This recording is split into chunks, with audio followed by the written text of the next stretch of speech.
ভাইদের সহযোগিতায় ছেলেকে স্কুলে ভর্তি করিয়েছি। আমি ভীষণ ভেঙে পড়েছিলাম, আমার কলিজাটা ছিঁড়ে যেত। এই আফসোসে কেন আমার জীবনের এত বছর উনি নষ্ট করলেন, কি দোষ করেছি আমি পুরো বিছানায় পড়ে গিয়েছি। ভালোবাসা মানুষকে মৃত্যু ঘটায়, এমন মৃত্যু যে নিঃশ্বাস নিতেও কষ্ট হয়। কলিজাটা শুধু কেঁপে ওঠে, মনে হয় ভালোবাসার মানুষটাকে দেখলেই শান্তি আসে, ওনাতেই সব শান্তি নিহিত। বিয়ের 2 মাস পর উসমানের বউ তার পুরনো প্রেমিকের সাথে পালিয়ে গেছে গয়না এবং টাকা পয়সা নিয়ে। উসমান 6 মাসের ছুটিতে এসেছে। উসমানের প্রতি আমার আর ভালোবাসা নেই, আছে শুধু ঘৃণা। তবুও যদি আমাকে ফিরিয়ে নিতে চায়ওনি, তবুও যাব আমার ছেলের জন্য। আমার জীবনের সুখ এমনিও নাই অমনিও নাই। পৃথিবীতে সব মেয়েরা সৌভাগ্যবতী হয় না, তাদের মধ্যে আমি একজন। আমি কিভাবে বেঁচে আছি শুধু আমি জানি। একদিন সকালবেলা আমার ছেলেকে নিয়ে স্কুলে যাচ্ছি, পথে উসমান দাঁড়িয়ে আছে। ওনাকে দেখে আমার রুহটা কেঁপে উঠলো। আমার ছেলে আমার দিকে তাকিয়ে আছে। আমি ছেলের দিকে তাকিয়ে বললাম, বাবারে, কোনো দিকে না তাকিয়ে তুমি স্কুলে চলো, আমাদের এই দুনিয়াতে কেউ নাই রে বাবা।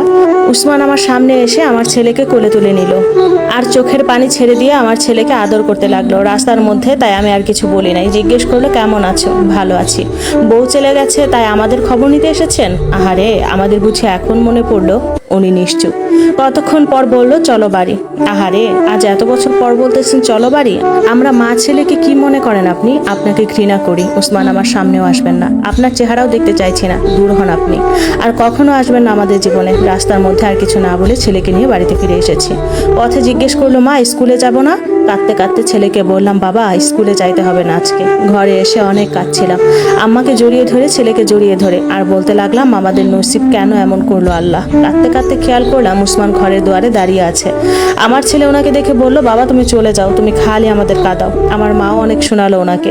উনি আমার মায়ের পা ধরে বললেন, আমি ক্ষমার অযোগ্য, তবুও ফেরত নিতে এসেছি ওদের, খালি হাতে ফিরিয়ে দিয়েন না। আমার মা দিবে না, বলছে বাবা অনেক হয়েছে, অনেক বয়স সময় নষ্ট হয়েছে, আমার মেয়ের কারণে দয়া করে তুমি আর ওদের জীবনে আইসো না। কিন্তু উনি আমাকে নিয়েই যাবেন। আমিও কান্না করতে করতে বললাম, কেমন বাবা আপনি, যে ছেলের একটা খোঁজ নিতেন না? লজ্জা হওয়া উচিত আপনার। বউয়ের কোনো দায়িত্ব আপনি পালন করেছেন? আমি যাব না। আবার বিদেশ চলে গেলে আমাকে ভুলে যাবেন। এত বছরে আপনাকে চিনতে আর বাকি নাই। আপনাদের ঘরের সবাই আমাকে কুকুরের মতো ব্যবহার করে। যখন যার যেটা ইচ্ছা সেটা বলবে, আমি আর ওই ঘরে যাব না। ওই ঘরে আমার কদর নাই, সেই ঘরে আমি আর যাব না। উনি বললেন, আচ্ছা চলো, যা হওয়ার হয়েছে, এবার তো চলো, তোমাদের আমার সাথে সাথে রাখবো। আপনি প্রতারক, মিথ্যাবাদী, বেঈমান। আপনার কথা আমি বিশ্বাস করি না, একদম করি না, দূর হন। আম্মা তখন বলে, মেয়ে নিতে হলে সমাজ নিয়ে আসবে, সমাজের মানুষজন নিয়ে আসবে, তবেই মেয়ে দিব, তোমাদের যা ইচ্ছে তা করতে পারবে না। আমি চুপ ছিলাম। পরিশেষে এটাই বলেছি, আমার ছেলের নামে কিছু করে দিলে তবে যাব, না হলে যাব না। আমার জন্য কিছু লাগবে না, শুধু আমার ছেলের জন্য কিছু করে দিলে হবে। উনি বললেন, ঠিক আছে, ছেলের নামে ব্যাংক অ্যাকাউন্ট খুলে কিছু টাকা দিব আমি বললাম, আগে দিবেন তারপর। বললেন, ঠিক আছে দিব, তাও আমার সাথে থেকো। আল্লাহকে বলছি, আল্লাহ যেন এবার সব ঠিক হয়ে যায়, আমার ছেলের জন্য হলেও সংসারটা যেন টিকে। আমি ওনার সাথে কোনো কথা বলি নাই, আর উনিও বলার চেষ্টা করেন নাই। পরের দিন সকালে আমাকে নিয়ে ছেলেকে নিয়ে ব্যাংকে গেলেন এবং একটা ডিপোজিট খুলে ওখানে ছেলের নামে 20 লাখ টাকা ওনার অ্যাকাউন্ট থেকে ট্রান্সফার করেন। এরপর আমাদের কাগজপত্র রেডি করেন আমাদের পাসপোর্ট বানানোর জন্য। ইমার্জেন্সি টাকা খরচ করে 7 দিনের ভেতর পাসপোর্ট বানিয়ে নেন। আমি আর শ্বশুর বাড়িতে যাইনি এবং ওনার সাথে এক রুমে থাকিও নি। 15 দিন আমাদের বাড়িতে অন্য রুমে ছিলেন। আমাদের সব রেডি করে ভিসা লাগিয়ে আমাদের সাথে করে একসাথে সবাই মিলে দুবাইয়ের পথে পা বাড়ালাম, নতুন জীবন এবং নতুন সংসারের আশায়। জীবনে প্রথম বিমানে ভ্রমণ আমাদের মা ছেলে, সে এক অন্যরকম অনুভূতি।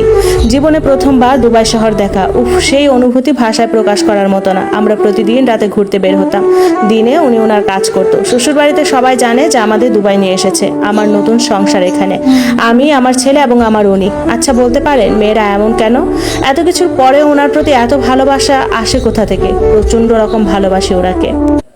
একদিন উনি বললেন, অনেক তো দূরত্ব হলো, এবার আমাদের আরেকটি সন্তান হলে মন্দ হয় না। আমি বলি, না, আর সন্তান নিব না, আমার অনিশ্চিত জীবন। আপনি আবার আমাকে অবহেলা করলে আমি সন্তান নিয়ে কোথায় যাব, কি করব? এটা বলে কান্না করে দিই। আমি আমার সন্তানদের সামনে আর কারো কাছে ছোট্ট এবং অপমানিত হতে পারবো না, এটা খুব লজ্জাজনক।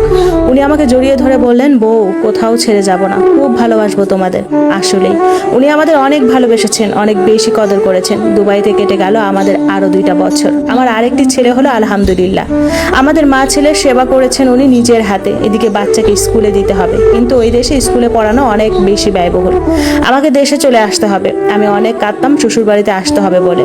আমি ওনাকে কান্না করে বলি, আল্লাহর ওয়াস্তে যদি পসিবল হয় আমাকে একটা ঘর করে দেন, বেড়ার হোক, আমাকে কেউ অপমানিত করবে না। আমার ছেলের নামে যে টাকাগুলো দিয়েছেন ওগুলো দিয়ে হলেও আমাকে 2 রুমের একটা ঘর বেঁধে দেন।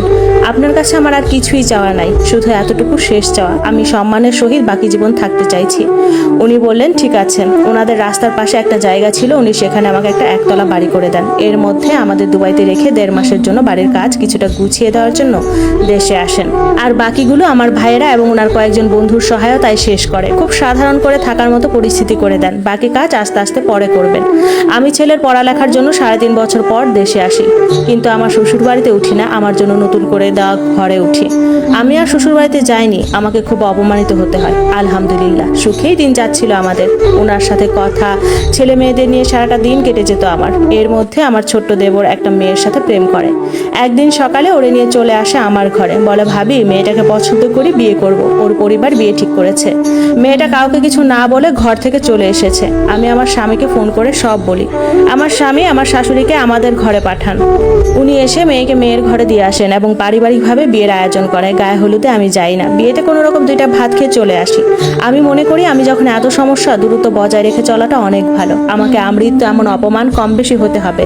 মানুষ আমাকে দেখিয়ে দেখিয়ে বলবে, দেখো দেখো, এটা আগে সৎ ভাইয়ের বউ ছিল, সৎ ভাইয়ের মৃত্যুর পর উসমান বিয়ে করেছে। আমার এমন নসিবের জন্য সন্তানদের সামনে আমাকে লজ্জিত হতে হবে। উসমান আমাকে যেমন অবহেলা করেছে তেমনি ভালোবাসাও দেখিয়েছেন।